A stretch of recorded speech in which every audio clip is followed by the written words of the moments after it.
Hello students, warm welcome in your revision class.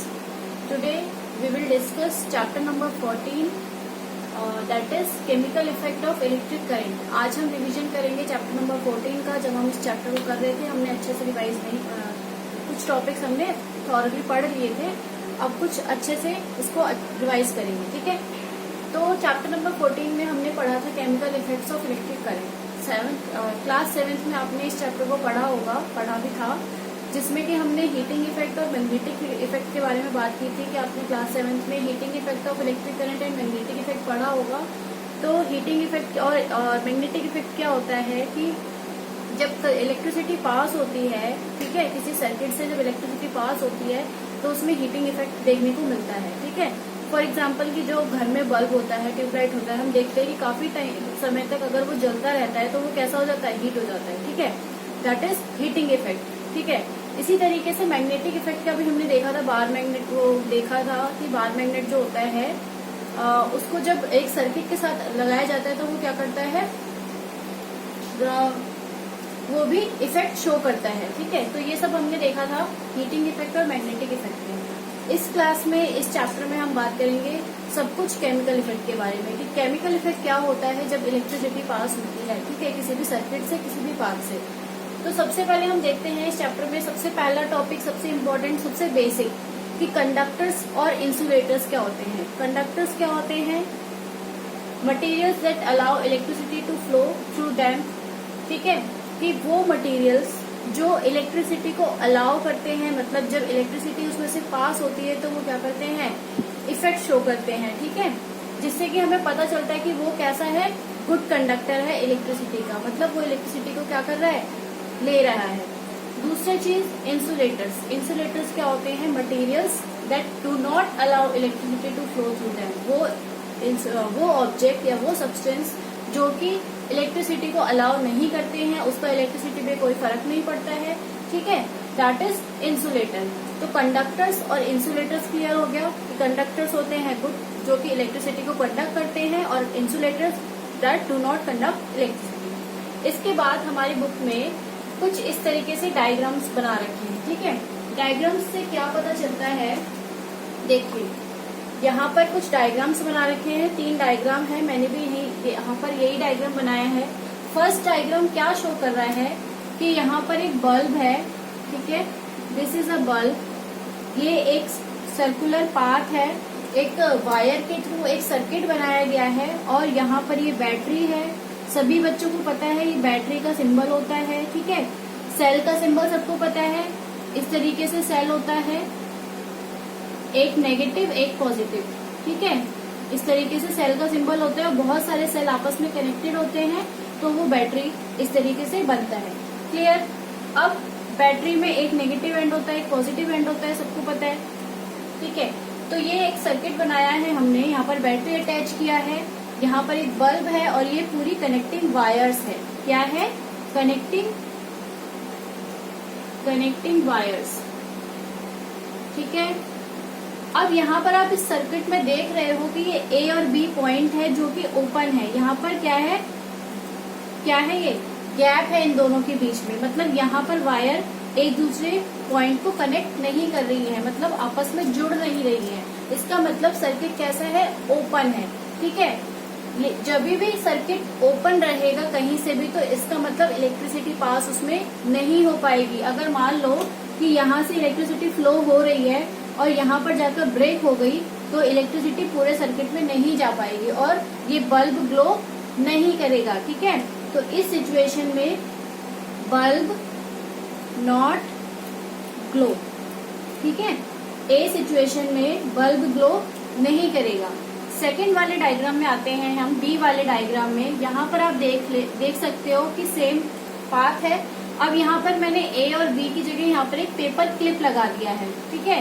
Paper clip लगाने से क्या हुआ कि ये सर्किट कंप्लीट हो गया। यहाँ पर कहीं भी ओपन स्पेस में नहीं दिख रहा, कोई भी सर्किट, यहाँ पर कहीं से भी सर्किट ओपन नहीं दिख रहा, चारों तरफ से क्या है, क्लोज सर्किट है। इसका मतलब जो कनेक्टिंग वायर्स है यहाँ पर, वो चारों तरफ से उसने सर्किट को कंप्लीट कर रखा है, ठीक है। कनेक्टिंग वायर से पूरा सर्किट कंप्लीट है, और यहाँ पर बल्ब क्या करेगा, फिर जब हम इसको इलेक्ट्रिसिटी पास करेंगे तो बल्ब क्या करेगा, ग्लो करेगा। ठीक है, इसका मतलब बल्ब क्या करेगा, ग्लो करेगा। तो ए वाले में ओपन सर्किट था इसलिए बल्ब ग्लो नहीं हुआ, बी वाले में क्लोज सर्किट है इसलिए बल्ब ग्लो हो गया। ठीक है, तो बल्ब विल ग्लो। ओके, अब हम सी फिगर की बात करते हैं। यहाँ पर आप देख सकते हो सेम फिगर है। यहाँ पर मैंने क्या किया, आयरन पेपर क्लिप की जगह मैंने क्या रखा, एक इरेजर ले लिया। ठीक है, इरेजर के साथ वायर को कनेक्ट किया, बल्ब लगाया, बैटरी लगाई। फिर हम क्या ऑब्जर्व करेंगे कि इरेजर लगाने के बाद bulb not glow, bulb not glow. ऐसे क्यों हुआ, अभी भी तो सर्किट क्लोज है लेकिन अब बल्ब क्यों नहीं ग्लो कर रहा, because eraser is an insulator और we can say eraser is a bad conductor of electricity. कि इरेजर जो है वो इलेक्ट्रिसिटी को कंडक्ट नहीं करता, इसीलिए बल्ब ग्लो नहीं करेगा। समझ में आ गया सबको। ये तीनों फिगर, ये आपकी बुक में ये फिगर किस लिए बनाई गई है, फर्स्ट फिगर में एक 2 पॉइंट है जो कि सर्किट ओपन रख रहे हैं, क्लोज सर्किट नहीं है, जिसकी वजह से बल्ब ग्लो नहीं करेगा। ठीक है, बी फिगर में हमने देखा कि आयरन क्लिप से सर्किट कंप्लीट हो रहा है और करंट भी इजीली फ्लो हो रहा है। ठीक है, तो bulb will glow. And C figure में क्या हो रहा है कि इरेजर एक बैड कंडक्टर है जिसकी वजह से इलेक्ट्रिसिटी पास नहीं होगी उसमें और बल्ब विल नॉट ग्लो। समझ में आ गया। इसके बाद हम बात करते हैं नेक्स्ट टॉपिक की। हमारा जो नेक्स्ट टॉपिक है इसमें वो है चेकिंग ऑफ अ टेस्टर। क्या है हमारा next topic, checking of an electric tester. Electric tester को किस तरीके से चेक किया जाता है, यहाँ पर आप देख सकते हो, डायग्राम में आपको दिखा रही हूँ।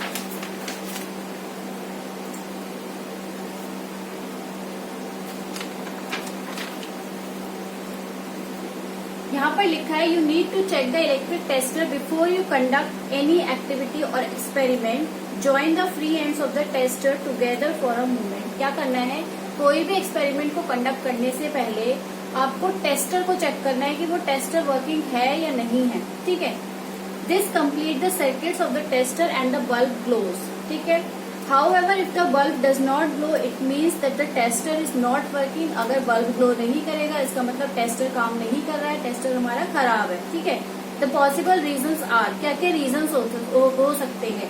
कनेक्शंस आर लूज, कि क्या पता हमने कनेक्शन सही से नहीं किया है, कहीं ना कहीं से वायर लूज है जिसकी वजह से करंट पास नहीं हो रहा और वर्किंग नहीं हो रही है। That all the connections are tight, तो हमें क्या करना पड़ेगा, सारे कनेक्शंस को चेक करके टाइट करना पड़ेगा।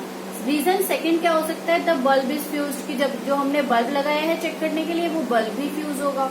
ठीक है, तो हमें क्या करना होगा, उसके लिए रिप्लेस करना होगा किसी नए बल्ब से। थर्ड रीजन क्या हो सकता है, the cell is used up, कि जो हमने सेल यूज किया है कि वो पहले से यूज किया हुआ है और वो वर्किंग नहीं कर रहा। ठीक है, तो रिप्लेस करना पड़ेगा, हमें दूसरा सेल लेना पड़ेगा। तो ये 3 रीजन हो सकते हैं जिसकी वजह से हम देख सकते हैं कि टेस्ट काम कर रहा है या नहीं कर रहा है, हमारा जो सर्किट है वो इलेक्ट्रिसिटी को कंडक्ट कर रहा है या नहीं कर रहा है। ठीक है, अब यहाँ पर एक डायग्राम बना रखा है, यहाँ पर एक बल्ब होल्डर है। ठीक है, यहाँ पे एक सेल लगा हुआ है, सर्किट कंप्लीट है।